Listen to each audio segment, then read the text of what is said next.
خواتین و حضرات، پچھلے چند سالوں سے Christian marriage and divorce act 1869-72 کے اوپر کافی بحث ہو رہی ہے۔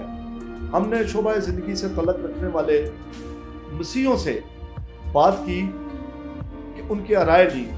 آئیے سنتے ہیں کہ وہ اس قانون کے متعلق موجودہ حالات کو سامنے رکھتے ہوئے کیا کہتے ہیں۔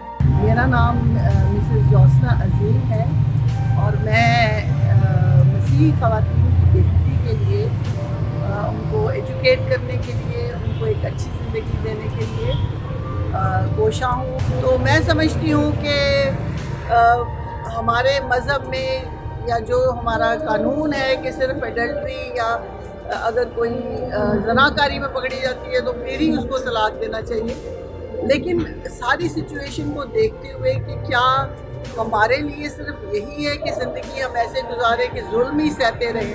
ڈیفیکلٹیز ہیں لوگوں کو، جو معاشرہ بڑھ رہا ہے، بگاڑ بڑھ رہا ہے، تب ایسی صورتحال سمجھ میں آتی ہے۔ تو اس صورتحال میں جو چرچ کا سٹانس ہے اس کے ساتھ ساتھ ہم بھی وہیں پہ اس کے ساتھ کھڑے ہیں۔ میرا نام ڈاکٹر ہیلن کھوکھر ہے اور میرا جو شعبہ ہے وہ ٹیچنگ کا شعبہ ہے۔ بینگ کرسچن میں یہ کہوں گی کہ اگر ہم اولڈ ٹیسٹمنٹ کو دیکھیں تو وہاں کلیئرلی موسیٰ سے لوگوں نے جب پوچھا یہ میاں بیوی کے رشتے کے بارے میں تو ان کو یہ کہا گیا کہ موسیٰ نے تمہاری سخت دلی کے باعث یہ کہا ہے کہ ٹھیک ہے تم علیحدگی اختیار کر لو۔ اب جو ہے نا کوئی بھی جھکنا نہیں چاہتا، اب کوئی بھی امبیرسمنٹ فیل نہیں کرتا، کوئی بھی معافی مانگنا نہیں چاہتا، بلکہ سخت دلی عروج پہ ہے۔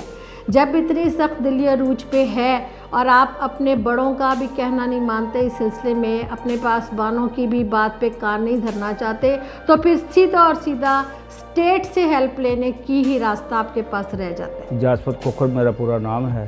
کرسچن نکاح کیا ہوتا ہے، کہا کہ کرسچن طلاق کیا ہوتا ہے، یہ کانٹریکٹ نہیں ہے، جو بائبل تو یہی کہتی ہے، لیکن یہ ضروری نہیں ہے کہ کوئی ملک جو ہے وہ ایک لا بناتا ہے کو کینن لا کو سامنے رکھ کر بنائے۔ اسمبلی جو بناتی ہے لوگوں کی سہولت کے لیے، لوگوں کے ماحول کے مطابق، دور کے مطابق، اب انٹرنیٹ کے مطابق آج چیزیں چینج ہوئی تو اس کے مطابق اسمبلی جو بھی قانون پاس کرے گی وہ ضروری نہیں ہے کہ کینن لا کی سول اینڈ اسپرٹ کو سامنے ضرور رکھے گی یا لا آف ہسبینڈری کو سامنے رکھے گی، لیکن وہ پیورلی وہ قانون نہیں بنائے گی۔ میرا نام مشیل چودھری ہے اور میں سیسل اینڈ آئرس جانٹی فاؤنڈیشن کی پریزیڈنٹ ہوں۔